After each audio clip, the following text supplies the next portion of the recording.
আসসালামু আলাইকুম ওরহমতুল্লাহি ওয়াবারাকাতুহ। হুজুর সাল্লাল্লাহু আলাইহি ওয়াসাল্লাম বলেছেন, হজরতে আবু হুরায়রা থেকে বর্ণিত হাদিসটি লক্ষ্য করেন। আন আবি হুরায়রাতা, হজরতে আবু হুরায়রা রাদিয়াল্লাহু আনহু থেকে বর্ণিত, কলা, উনি বলেন, কলা রাসূলুল্লাহ সাল্লাল্লাহু আলাইহি সাল্লাম, রাসূলুল্লাহ সাল্লাল্লাহু আলাইহি সাল্লাম ফরমায়েছেন, মান তামাসসাকা বিসুন্নতি, যে আমার সুন্নতকে মজবুতির সাথে ধরে নিল, ইন্দা ফাসাদি উম্মতি, আমার উম্মতের ফিতনা ফাসাদের সময়ে, ফালাহু আজরু মিআতি শাহিদ, তার জন্য 100 শহীদের সমান সোয়াব। এই হাদিসের দ্বারা আমরা বুঝতে পারলাম যে নবীজির ইন্তকালের পর নবীজির সুন্নতকে ছেড়ে দেওয়া সম্ভব এবং সুন্নতের উপর আমল না হওয়াটাও সম্ভব। এবং নবীজি একথাও বলতেছেন, যদি কোনো সময় আমার সুন্নতকে ছেড়ে দেওয়া হলো আর তারপর যদি মানুষে ফিতনা ফাসাদের সময় সুন্নতের উপর আমল করে আমার সুন্নতকে মেনে নেয়, তাহলে তার জন্য 100 শহীদের সমান সওয়াব। তাই আসুন, বর্তমানের জামানায় এখন দেখা যাইতেছে যে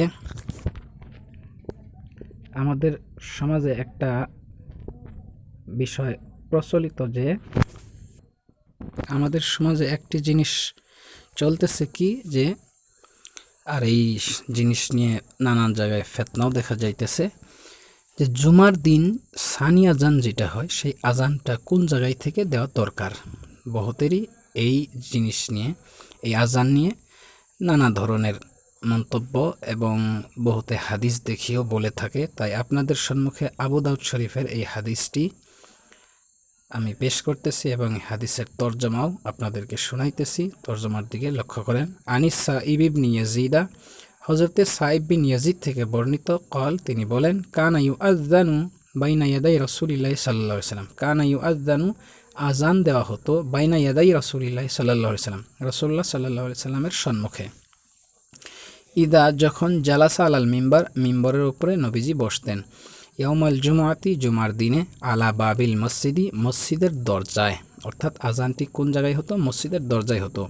ওয়া আবি বকর ওয়া উমারা, এবং আবু বকর ও উমর রাদিয়াল্লাহু আনহুমার জামানার ভিতরেও মসজিদের দরজা থেকে আজান দেওয়া হতো। কিন্তু আমরা কি দেখতেছি? আমরা দেখতেছি আজানটি কোন জায়গায় থেকে হয়? মসজিদের ভিতরে প্রথম কাতার থেকে। কিন্তু আসলতে সুন্নত হয়েছে কি? সুন্নত এটাই যে মসজিদের ভিতরে নয়, মসজিদের দরজার থেকে আজান দেওয়া। আর এটাই নবীজির জামানায় এভাবেই আজান দেওয়া হয়েছে। আর এই মন্তব্যকে অনেক উলামায়ে কেরাম বলেছেন এটাই হলো সুন্নত। আর সুন্নতের বিপরীত হলো বিদআত, অর্থাৎ এটাকে ছেড়ে দেওয়া। এটা কি? সুন্নতের খেলাফ করা, মানে কি? একটা বিদআত আবিষ্কার করা। যেরকম আবুল হাসানাত লখনবী, তিনি শারহে উইকায়া একটি কিতাব রয়েছে, সেই কিতাবের হাশিয়ার মধ্যে লিখেছেন যে মসজিদের দরজার থেকেই আজান হয়েছে সুন্নত।